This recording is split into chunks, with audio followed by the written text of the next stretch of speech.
I'm not even fucking dead, and they're lighting candles for me. You know why? Respect.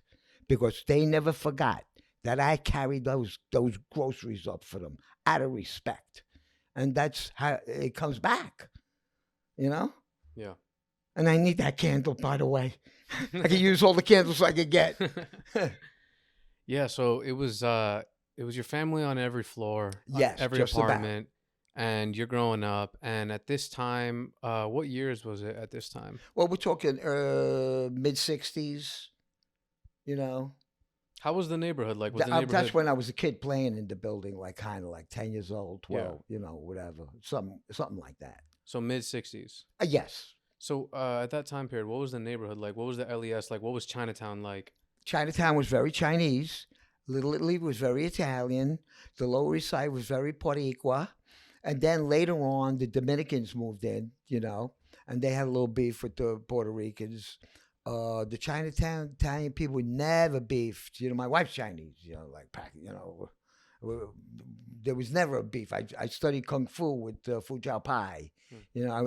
I received the culture I grew up with the culture. You know what I mean? So when I see like pork fried rice for $16 a time, $16? You crazy? It was $3. Yeah. I hate that. Wow. So, because like, what I'm trying to get at is like, eventually you hear all these stories about. Well, it's not even stories. It's just the reality of the fact is like the LES was like a ghetto. Well, yeah. Well, you know what it is? I grew up here. Yeah. So believe me, coming down this way more away from Little Italy, you got more like abandoned, burnt down buildings. And it was a ghetto. Well, so was it like that in the 60s already? Yeah. Okay. It was, yeah. Because I know it was like early 90s, late 90s. Oh, forget it. It was a mess down here. Yeah. Before they really started the cameras and the, stuff like that, documenting, know. Because back then, who had a fucking camera, Yeah. And but I grew up in this environment, so I didn't fear it as much as like an outsider. Now, if I go to Baltimore, for instance, I'm running around some neighborhood, I'm checking myself because this is not my neighborhood. You know what I mean?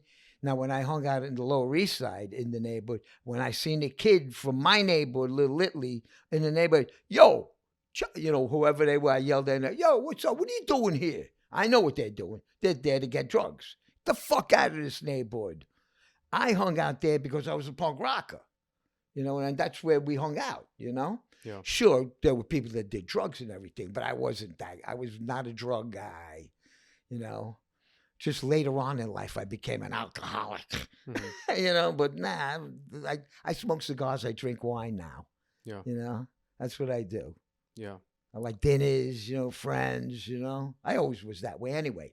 Even back in the day when a lot of bands would stay in my house because I was the only one with an apartment in New York City, with a shower and everything. So a lot of the bands would stay in my house and my aunts and my grandmother who lived right next door to me, they'd hear me in the apartment with like 100 people in there, and they would come knock on the door, open the door, and they got a big bowl of pasta for everybody to eat.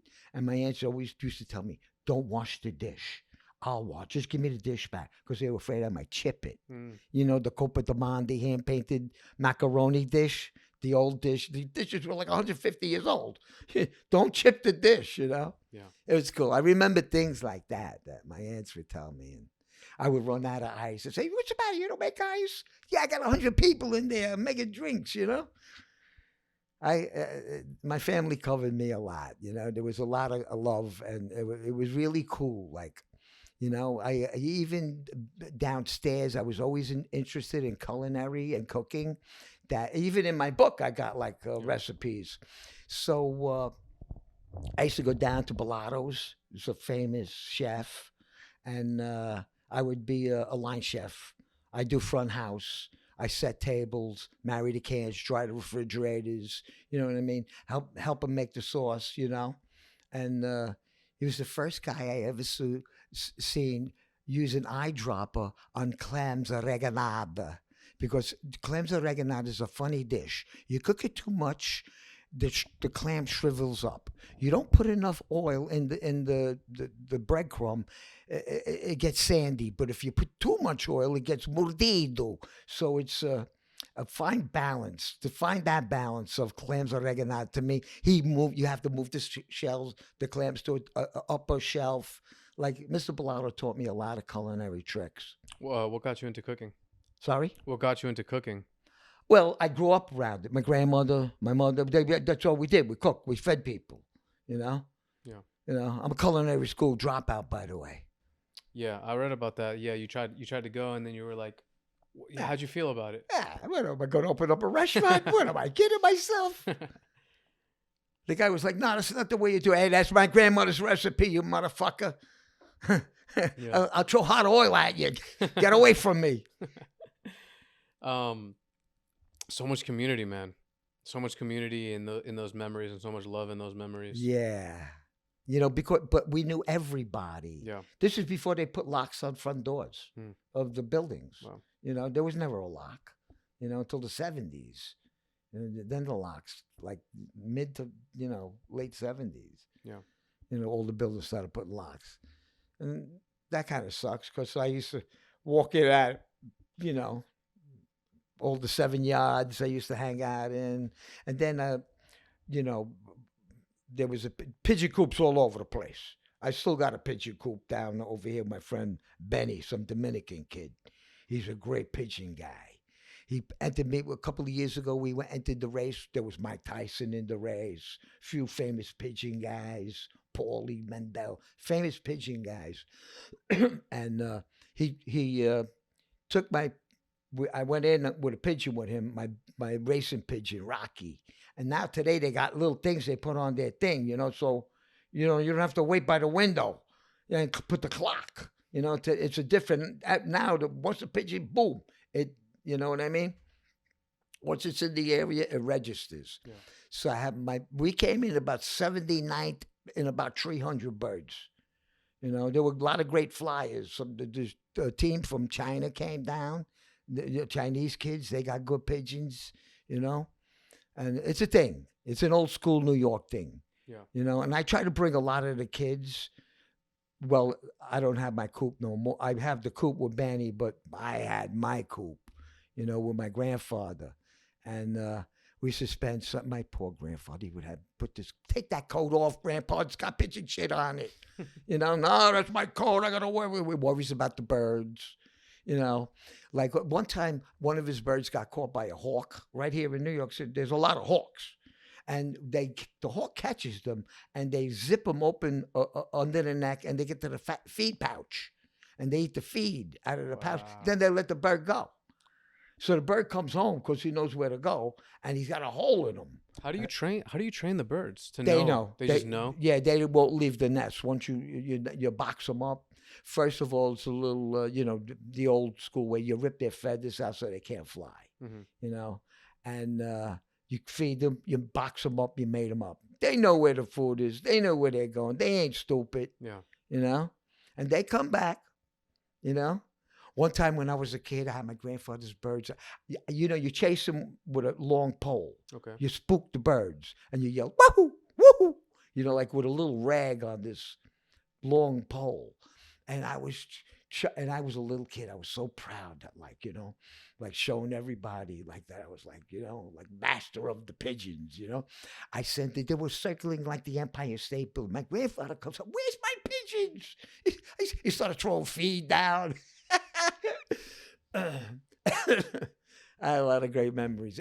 Just so recently I had a pigeon coop. I still do have a pigeon coop with my friend. It's his coop. I'll show you pictures and everything if you want to put it on the thing. Yeah, yeah. I got a lot of pictures for you. Okay. Yeah. I would see that Mike Tyson that was like a big part of his upbringing too. Because it's somewhat of an Italian thing, kind of. You know, Customato was the old man. He was an old man, the little cigar. You know, the same cigar for 40 years, just like the Jimmy who gave me the Fanny Farmer. These old guys, they got the little cigar. They get up, go to work, come home. Get up, go to work, come home. That's all they know. Mm-hmm. You know, they got that little cigar that's with them all the time. And you never hear them complain Yeah. or like say a bad word or like, There's like a famous picture of him, and it's black and white, I believe, and he's just holding his pigeon. mm, He's on a roof, and he's just super stoked to be alive. yeah, Yeah. but it's a beautiful thing. I love taking little kids up to my coops, because I used to make them hold a pigeon in their hand. It's funny to hold a pigeon because you feel the bones and the fat, it's funny. So I used to make them hold them, and I tell my friend, get ready to film. So start the film and let the little boy or girl like liberate the pigeon, and you could slow it down. It looks so cute. You'll have a great memory for your kid. Yeah. Yeah. How's it been seeing New York change drastically? It's the city that's known for the most change out of all the cities. Every city has change. Every city has gentrification. But when you think about gentrification, a lot of times you think about New York. You don't just think about New York. You think about downtown New York, which is your home where you're born and raised and your whole family. So how is that? Well, I'm one among many now. We're overrun. There's so many New York ain't New York. There's non-New Yorkers here. You're like, oh, I live in New York. No, yeah, you might live here, but you're not from here, so you don't get it. A lot of these people just don't get it. They're not true New Yorkers. You can tell by the way they walk, by the way they talk, the way they dress, the color of their skin, no matter what color you are. You can just tell you're not from here, So get out. But, New York is, it is what it is, They make the rent go up, the housing go up, and, I mean, I don't know anybody in my building. I'm like one of the only remaining ones, a true New Yorker, a true family in this building, Yeah. I just passed Little Frankie's on the way here. Speaking of my friend Chapo, he had Pigeon Coop right on that roof. Little Frankie's. Yeah. We used to do the radio show in there, East Village Radio. Yeah. Yeah, we might be coming back with that, I hope. That'll be good for the scene, Yeah.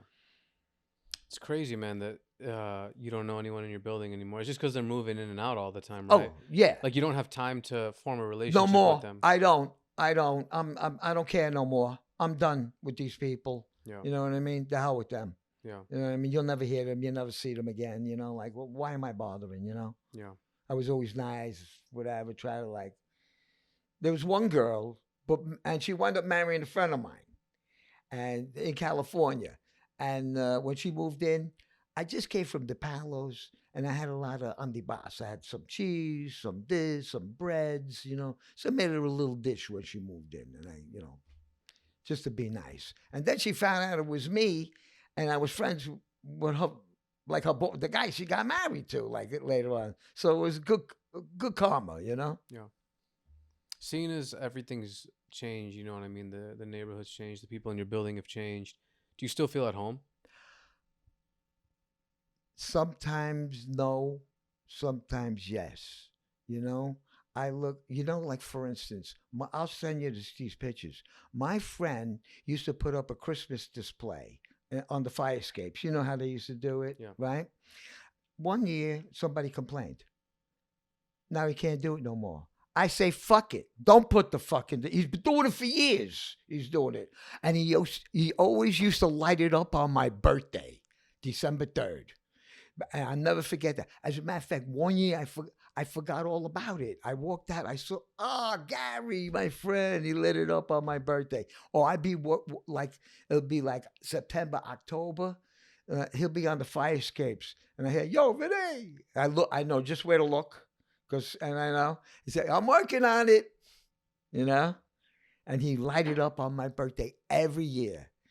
And I grew up with him. He's one of my original friends. Yeah. One of the Mott Street boys. Yeah. That was my gang. Yeah. But now they're not allowed to do that no more. Yeah. Somebody put a complaint in.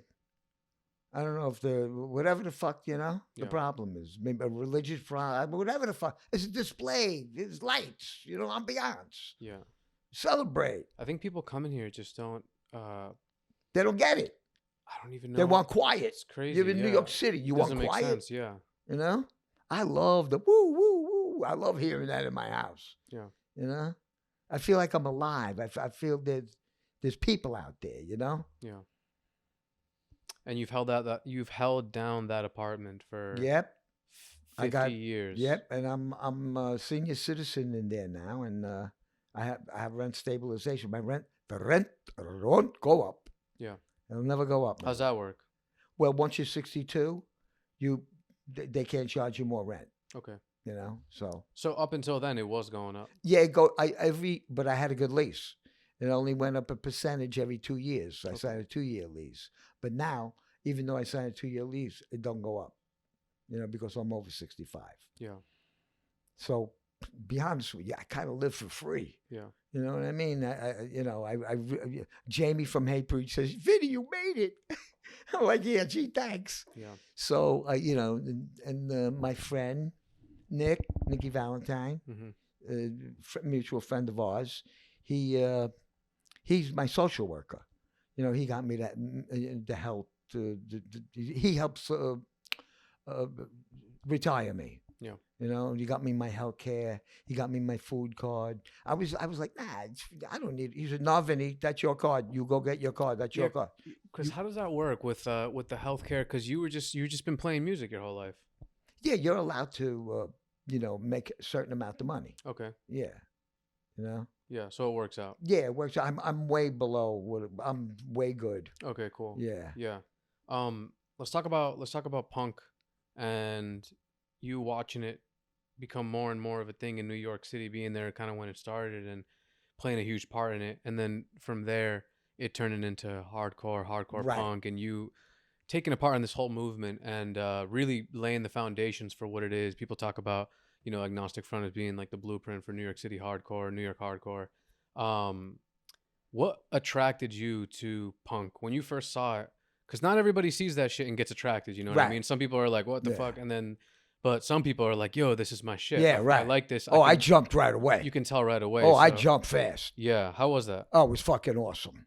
I fucking loved every minute of it. I still have friends that I was on the corner of Avenue A and 7th Street, the A7 Club, 47 years ago, dressed up as a droogie. I can't wait for like another year or two where I can say 50 years ago. I just can't wait. That's how first of all, I was a musician before punk was ever a thing, so I considered myself a hard rocker. You know what I mean? And we used to go up. I had a band called Black Angus, and we used to play up in the Bronx a lot with the Ghetto Brothers, the Dynamite Brothers.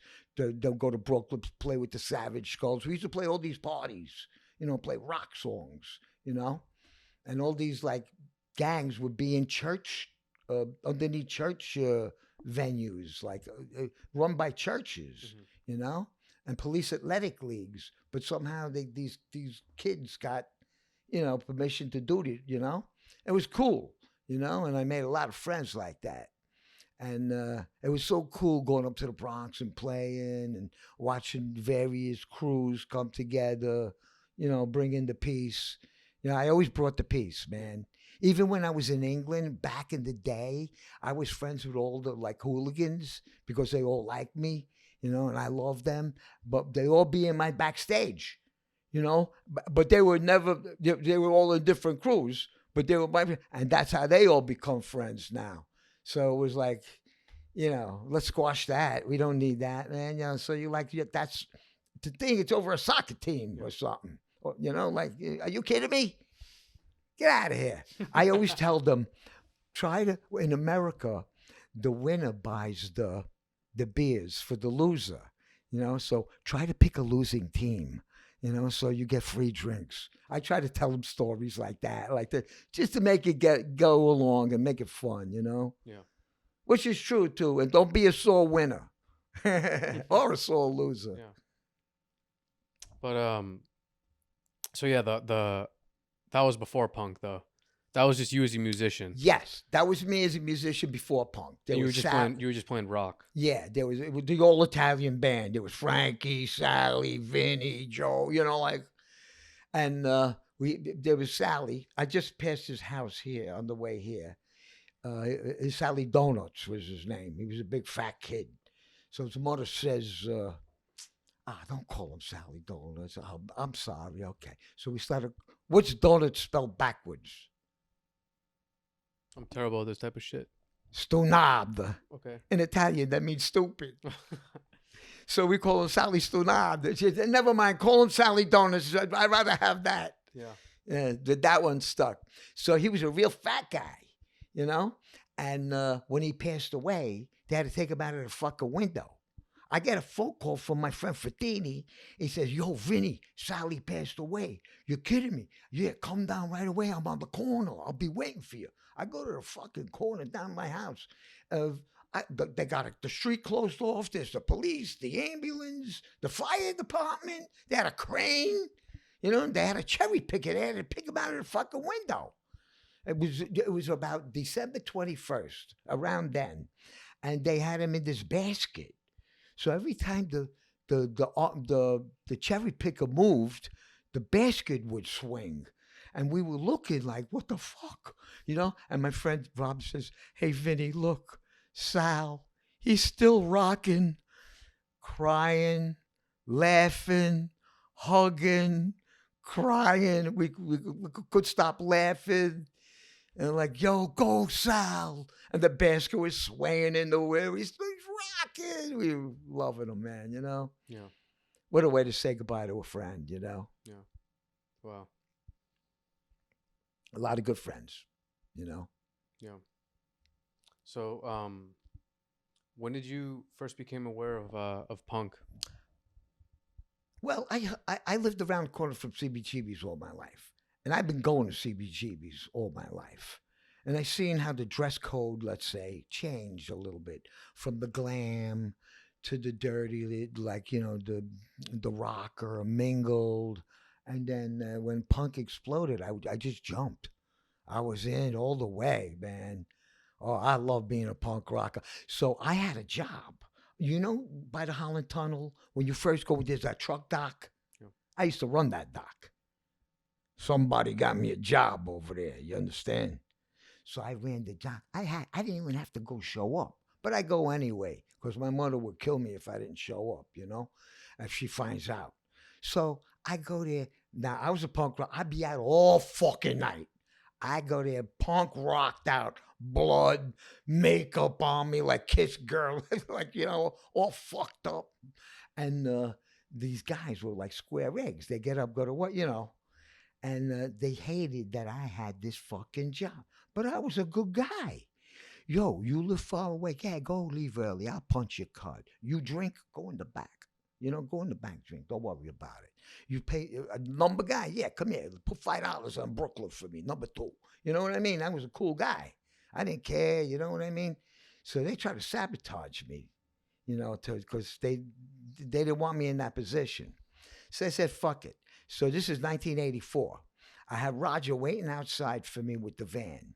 So I said, fuck these guys. I had a 2x4. I was practicing all week. I had this fucking perfect bat in my fucking hand. I'd be up there fucking hitting the wall like all week.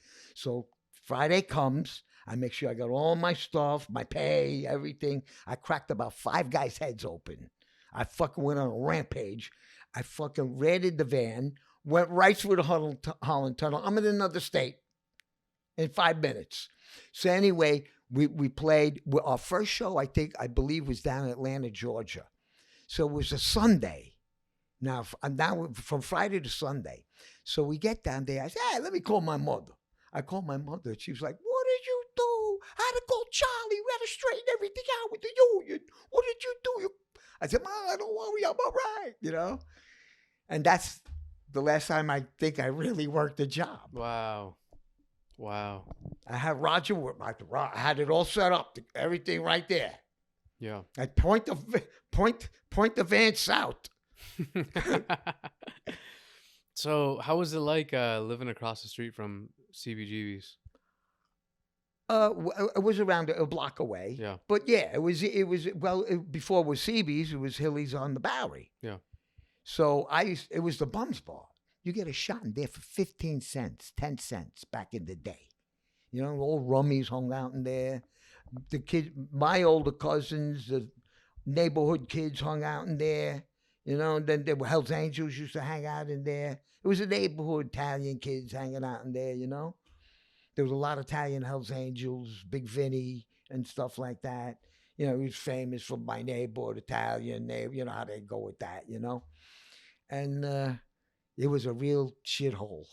And then when they did it, finally made it to CBGBs, they brought Norman Dunn, the sound engineer, in there, and he created the sound in there. That's why everybody wanted to do a board tape in there. And till today, Tommy Victor's got a lot of board tapes. Mm-hmm. He's from what's the name of that band? Tommy Victor's band. Anyway, he's like an old lady. I love him. You know. Yeah, he's got a crazy way of warming up his vocals. He blows into a balloon and he sucks it back in and he blows it. Like what the hell are you doing? You're getting carbon monoxide? What are you, poisoning yourself? You know? He's great, but, you know, we played with him recently. I can't remember his band's name. I'm ashamed of myself. But, yeah, so when Norman Dunn, he also did a course for a couple of my records also. Because we were under the same management with Whiplash. Then I got on the label with Slayer, Exodus, Agnostic Front, Exploited, Voivod. There were a lot of these bands that Whiplash, Carnivore. You know, all these bands who were on Combat Records. Mm-hmm. Then it went Combat Core. You know, and then I jumped around on so many labels I've been on, you know. Yeah. What made you want to start Agnostic Front? Well, I was always in a band. I always liked being in a band, you know, and I always tell my guys, when you're in, you can't get out. Like, you know, like the mafia. You're in a band. You're a band. That means a brotherhood, you know. And I just love being in a band. I love rehearsal. It's a night out. You know, order a couple of pies, a few beers, smoke a joint, make some music, have a good few laughs. What's better than that with the boys, you know? Fuck, better than bowling, you know? You know? Stuff like that. Or playing pool, you know? But so I just like being in a band. Yeah. Where does the name come from? Well, I didn't want a name. Like the Clams, Blondie, the Beatles. I didn't want a name like that. I wanted a statement. And I wanted to say something because punk, you know, is very important.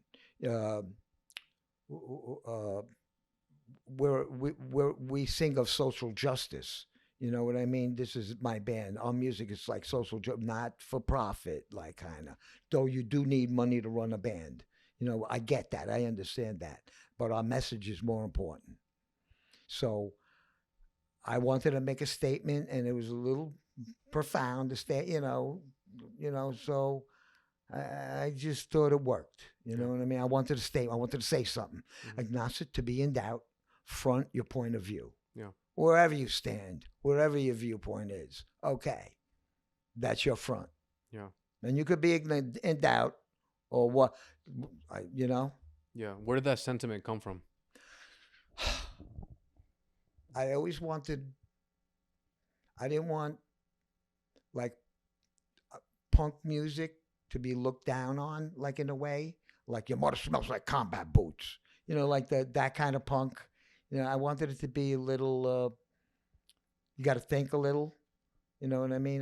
But I don't like those bands where you want overthink or you point your finger or you paint yourself into a corner.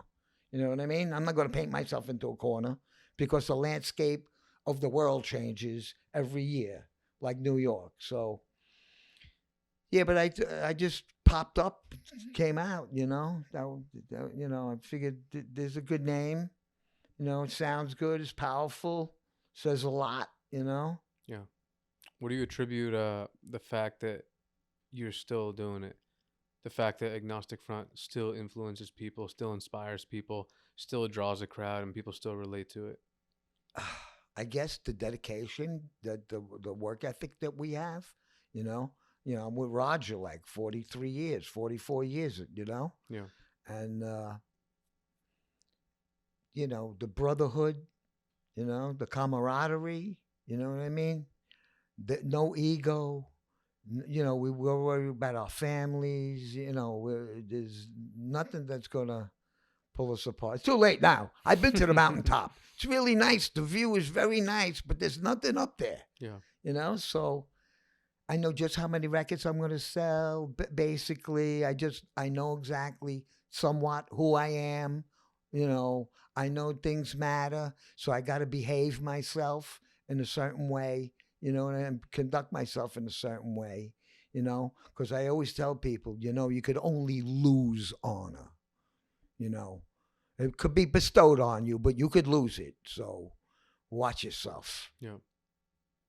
Yeah. So really, it's just the people involved and the brotherhood involved is what's kept it going for this long. Yeah. You know, New York is that way anyway. Yeah. You know, because it's a tight knit, you know, everybody lives on top of each other. Yeah. You know, so. What was early touring like? Fun. It was a lot of fun. The struggle was great. I look back on the struggle. I lived on $3 a day. I went to AM/PM. For $1, I think it was. You get 3 hot dogs and a big gulp for $3.99, and that's what I ate for breakfast, lunch, and dinner. I was shitting links. Yeah. Yeah. So you look back on it fondly. Yeah, you know, you know, now I go to Europe. We'll be in Europe in November. I'll be with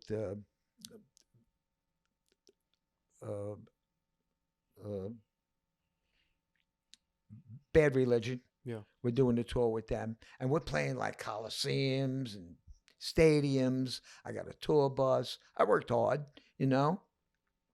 But before that tour in May, that's in May, I'm doing that Bad Religion tour in Europe. It's a month long. It'll be a great tour. It'll only be us on the bus. Just us. But in America, I leave for tour on this Wednesday. I'm going with Murphy's Law, Agnostic Front, and Violent Way.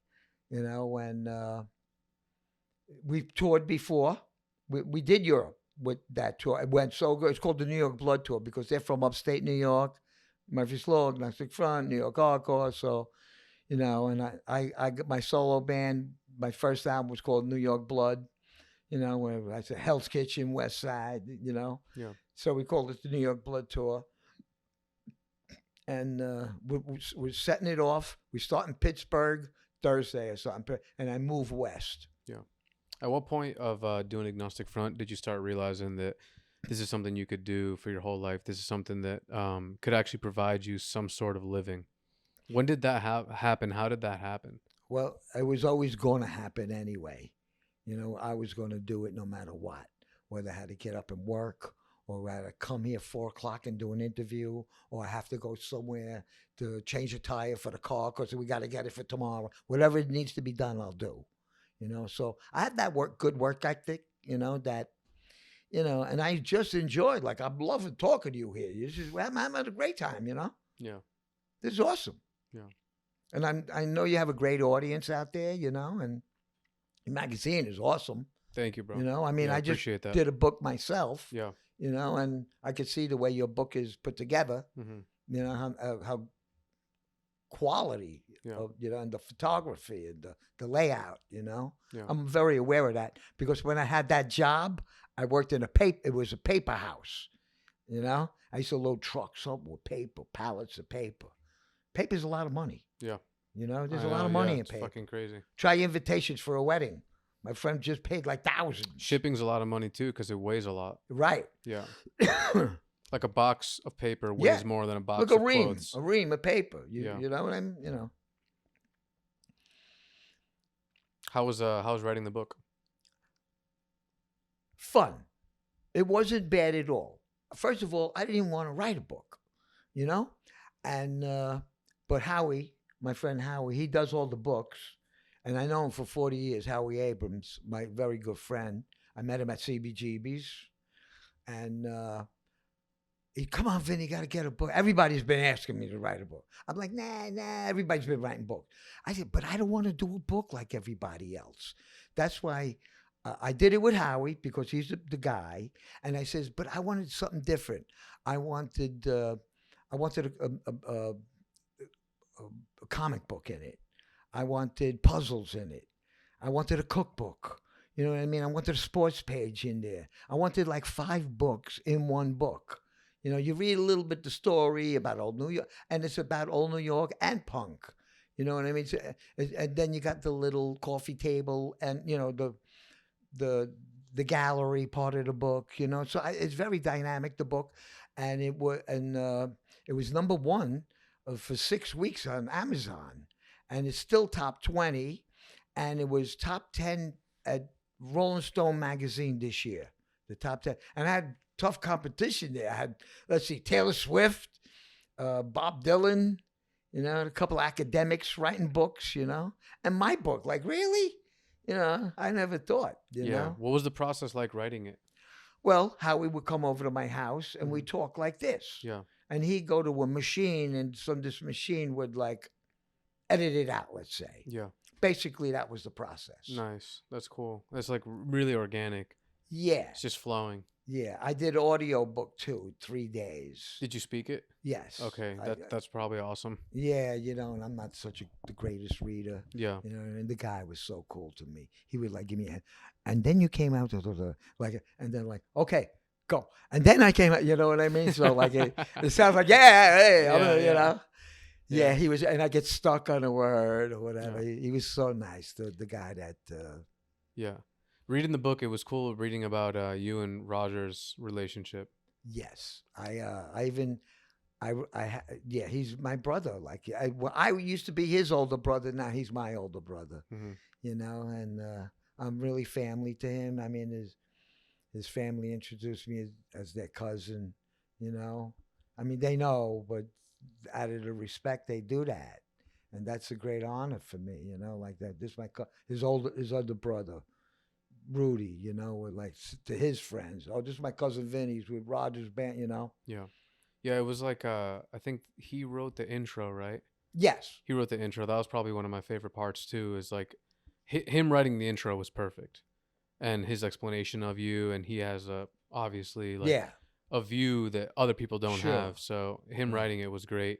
Another thing that was great too was like I was saying, the attitude that you have towards like when you go to a place and you're touring, go meet the people, go say what's up to the people, go be a part of the people, be a part of the show. If someone bumps into you while you're on stage playing, like you don't got to get crazy pissed. No, you're lucky they're there. What do you want? Nobody there. Yeah. I hate that when they're like, somebody will get, what the fuck? Yeah. Look, you know. And it's cool too, because you're in a position where you could have like an ego. You could have like, I'm part of this. Yeah, no, there's not. It's a self-inflicted injury, ego. Yeah. Like racism, it's a self-inflicted wound. Yeah. You don't need it. A lot of things like that you don't need. It's self-inflicted. Mm-hmm. You know what I mean? I always say, I tell kids, when you go somewhere, go make friends. Yeah. You want friends, like I go out to LA now, for instance. I went out to LA, my friends, they take me to restaurants, not to the hospital. You know what I mean? I want friends that are going to take me to a restaurant or show me, you know, where to go eat. Or this is your neighbor. You know, I'm not from here, so, you know. Yeah. I mean, I've been there a million times, but still, I want my friends to come from any country, any state, or any town. Yeah. Says that in my song too. Yeah, and you're making the most out of everywhere you go to and all the experiences. I always got my friends. They'll never let me down. Yeah. I got my pride. I got my friends. I got my family. It's all of my songs, you know. That's my solo band, Stigma. Yeah. That I do that with. That I went down to Puerto Rico with that band.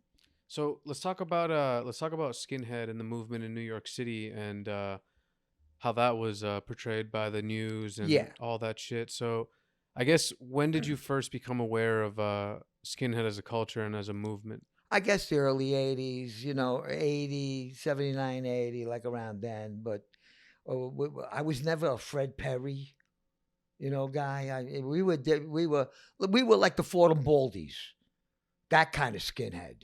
You know, not like an English proper skinhead. Sure, we wore the Doc Martens and the pants, the bleached pants, or the army. We would wear the army pants anyway, the camouflage and stuff like that. You know, but we take our shirts off, like, and show off our tattoos. Fuck Fred Perry. Tennis, anyone? That's what I told him. Tennis, anyone? We take off our shirts and got our tattoos and jump off the stage and just have a good time. And there was all of us, an eclectic mix of us, which is awesome. Yeah. All my friends. Where did you hear about it? How did you become aware of it? I guess through the punk movement, like that kind of thing, then Oi, the music. I love Oi, the music, Yeah.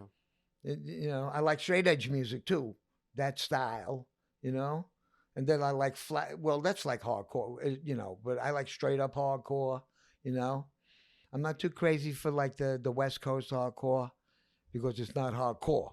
Like it's hard, it's kind of got a softer edge to it, which is cool, whatever, but I like, it's got to be fast, it's got to be loud, the guitar's got to be like a chainsaw. There's no like, no fucking around here, This is real music for real people. Yeah. Yeah. I mean, Skinhead was such it's music for social change. Yeah. That's why we play it loud and fast. Yeah. How was the writing process like? Well, everyone collaborates. You know what I mean? And like, sometimes, you write something, that's what I mean, you write, that like that riff ain't clicking, you know what I mean? You got to be big enough to say, yeah, all right, let's put it on the back burner for whatever, and then you know what? 2 years later, you go back, listen to that back, oh shit, that fucking shit's good. Like, you know what I'm trying to say? So you got to, it took me 40 years to like really know how to make a record. Because I listen, when I make my record now, even the one I'm working on now, we're going to release this record this year. Okay. I'm listening 5 years ahead, 10 years ahead. Is it still going to sound relevant? Or am I going to have this, the flavor of the month, like being hit, like rock and hip hop are a little popular. So they went with it. It sounds a little dated. You know what I mean? Some bands do that. I mean, I get it in a way, but don't sell yourself out. Don't be real. Be to yourself. Yeah. Don't go to something like, oh, I think we could get more clicks by throwing a little hip hop, or whatever. You're a rock band. Shut up. Yeah. Let the rappers do that. And speaking of which, and Worcester, we were talking about Worcester before. So I'm playing Worcester at that place. You know where I played. Yeah. DMC comes down, the Run DMC guy, right? He comes down to my show, and he said, "Vinnie, I wanted to meet you guys, this, that, and the other thing," and he bought me a box of cookies. I got the Run DMC cookies, and I'm lucky I got a bag. These animals, they ate all the cookies. I just wanted to hold one bag. I gave it to somebody as a collector, and he wants to do a song with us. Oh, no way! Now here I am. Can I be a hypocrite? Saying, but he, sweetheart of a guy, and like, I seen where he's coming from. Not that I want to do it. He wants to do it. So like, in a way, out of respect for him in a way, because he's OG, and Agnostic Front's OG, that's how he explained it to me. He said, Vinnie, you're from the street, the OG. I was Agnostic Front guy all my life. Like, I was like, you really? I mean, I know you. I know, Grandmaster Flair, all that. Of course. He said, yeah, no, Vinnie, you don't know who you are. I'm like, no, I don't. I'm like, really? And he was like, he wants to do something with us. So we're still thinking on that. Yeah. We don't want to, if we're going to do it, we're going to do it right. Of course, yeah. And he couldn't be the nicest guy on the fucking planet. For that reason alone, I would do it. You know what I mean? The fact that he really wants to do it too. Yeah. So it's not that I want to do it because it's popular. I mean, the guy came to me and I'm like, wow, it's an honor. Yeah. That somebody. That's a fucking. This guy. Yeah. Yeah. So he was a fan. He's like he listens to hardcore. Or Yo, Ice-T, another guy. Yeah. Yeah, his guitar player is my biggest fan. His guitar player. And I know he is because I talk guitar with him and records. And he was reminding me of some stuff. Like, I'm like, wow, Yeah. this guy is not like just, And then, of course, me, Dean, the guitar machine from Mikey Suicide's band, Yeah. Suicidal Tendencies. Yeah. Mikey Suicide, he's the best. And he's got this guitar player, Dean. What the nicest guy on the planet. And another fan. Like, I'm like, wow, really? You're such a great guitar player, really? I'm like, wow. Yeah. It's But crazy what your approach to music with the passion has led to. Like Suicidal Tendencies, Slayer, fucking, you know what I mean? Like The Yeah. Clash, or you said, no, Bad Religion, Right. Run DMC, Yeah. Ice-T, Right. all these people hearing about you guys, but you guys just came from down here doing your thing, and now fucking so many years later, you got recognition worldwide. You go to Europe, people know your band. You go to Yeah. Japan, people know your band. You probably, I don't know how often you get recognized, but you're a recognizable I'm person. recognized every so- time I'm in an airport, which I don't mind. I Yeah. take the time out. I'm only too happy, Yeah. I love hanging out. I'll talk, and people say, I just met Vinnie. Feels like I know him 20 years, Yeah. because I just, I'm just happy to meet you. Like, Yeah. just, and it's a lot of fun. It's a great ride, Yep. and I just can't wait to go on tour. Is it crazy that all this happened? When you look back on it, is it like all that really fucking happened? We really played music and did our thing, and now we're here. Is that crazy? Well, I I play like Hellfest in France. It's a very big festival. There's like 100-something thousand people there always, right? And I play that. So one year I'm playing it, and I got bombed the night before. Now I got a big fucking show to play. I got to go straighten up. I had to go get coffee. So I get out of my bus, and I'm walking, and I run into my old bus driver, Jumanji. I don't even know his real name. I just name him Jumanji. Big fat guy. Can't talk.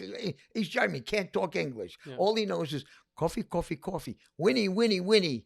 Because I rode with him, and I used to sit up front with him, and I would go in and get him a cup of coffee or make him a cup of coffee on the bus and sit with him, and we'd have coffee. And he was such a sweetheart of a guy.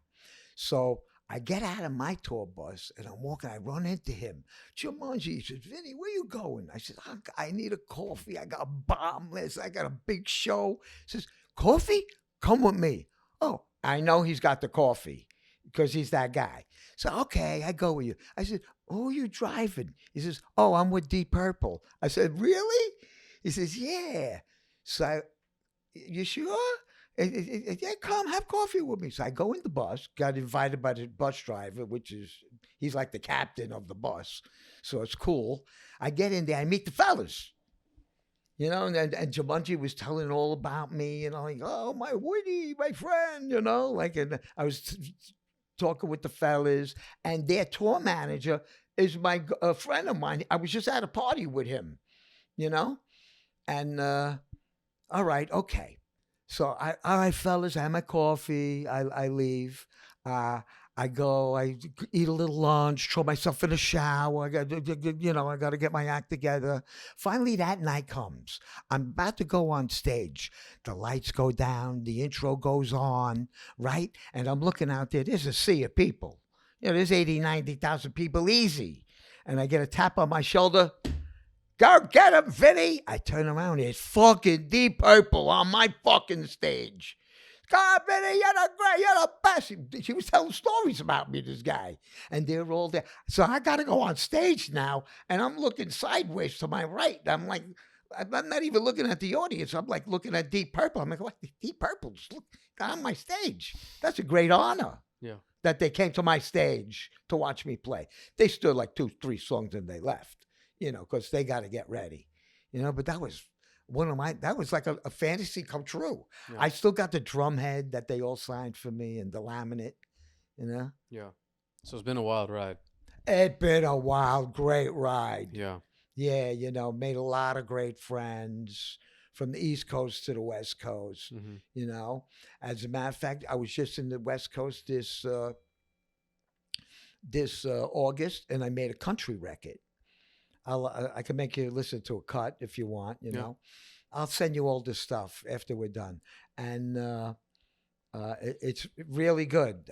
You'll decide for yourself. So I got picked up by Generation Records, and Eugene from Gorgo Bordello is going to put out my the DAT, the electric part of it, the DAT, the blot, the bat, whatever it is, and they're going to put out the vinyl, the record place. So I'll have that record, my country solo album called The Outlaw Vinnie Stigma, and the new album that I'm of Agnostic Front that I'm doing, and it's untitled at the moment, and I'll put that out this year too. Nice. So I got tours. Staying busy. Busy. I'm booked till December 15th of this year. Wow. So this is the whole year. I'll be on my birthday too. Yeah. So I'll be 70 on the road. Wow. On the road, 70. Yeah. You know. How long are you staying in New York in between tours usually? Whatever. You know, it depends if there's, you know, a record to make, or like we don't have a tour, a month or two, then I'm always off. Yeah. You know, I call it the great curse. I don't have it too bad, but the thing is, you're on tour for like, let's say 6 weeks. Oh, I can't wait to get home, shit on my own terrible. I'm a Heimscheißer. That means a house shitter. You know, I love it. A Heimscheißer. So you know, you can't wait, eat the food you like. You know, I go to Gipalos, I get my Brooklyn Rab, I get all my food that I like. And then 2 weeks later, like, man, I can't wait to hit the road. You know? Then you hit the road for 6 weeks, then you're like, I can't wait to get home. And then you can't wait to go back out. I call it the greatest curse of my life. In the early days when there was like less space and, you know, sleeping wherever, playing wherever, in the van, doing it like way more DIY, posters are hand done. Oh, that whole forget shit. it. How was it getting along with people? Well, it was a little more fun. Okay. I always say, you don't know anybody till you go on tour with them. Oh, my friend Angel over here, he's a nice guy, the greatest guy in the world. Yeah, go on tour with him. We want to fucking choke him to death. You know what I mean? Yeah, yeah. So, but I always lucked out. I always had a good attitude. You know, hey, you're there. Enjoy it. You know? Because if I go on the first of the month and I come back on the 20th, until then, I'm in no man's land. I'll eat whatever. I'll sleep wherever. I'll sleep on wet concrete. That doesn't matter to me. I just enjoy the ride. Then that's the old days. We used to sleep in the squats. And, you know, I remember we pull off on the side of a fucking highway. We slept on the highway itself. Yeah. All of a sudden, I thought it was raining. Fucking crickets or jacket, whatever the hell they were raining down on us. Like, holy shit, these big motherfucking locusts. We were in Texas somewhere. Yeah. And it was like, wow, let's get out of here. Jesus. You know, we went down through the swamps of Louisiana, and, you know, I never realized there were Italian people in Louisiana. You know, there's the 5 cultures there's Cajun, Creole, African, French, and Italian. Those are the cultures that make up, now Vietnamese, that make up New Orleans cooking, you know? So there's a thing there. Where's the highest concentration of Italians in America? It got to be New York, right? I would imagine. Yeah. You know, there's Spaghetti Hill in St. Louis. Mm-hmm. That's where Yogi Berra comes from. Okay. You know? And, you know, he lives in Jersey now. Yeah. But he comes from Joe Gragiola, Phil Rizzuto. They're all from like Spaghetti Hill, you know, and they all served in World War II. 4 years of prime of their life. The most decorated professional athlete is Yogi Berra. So Tom Brady says, he had a little conversation with him. He says, yeah, but you know, today, you know, the way things are, you know, you would only have like maybe 4 or 5 rings. You know what he told him? You want to come to my house and count the rings? The fuck out of here. You got twice as many as you, Tom Brady. Yeah. And he took 4 years. And he was on the beach when the Band of Brothers. Yeah. He was one of them. Yeah. He stormed the beaches in Normandy. You know, hey, oh, Madonna, I can't believe how many planes there were. You know, good man, did his, you know what I mean? Uh, I watched the Yogi Berra story. I couldn't be more prouder of to be Italian than have someone like that I admire. Yeah. You know,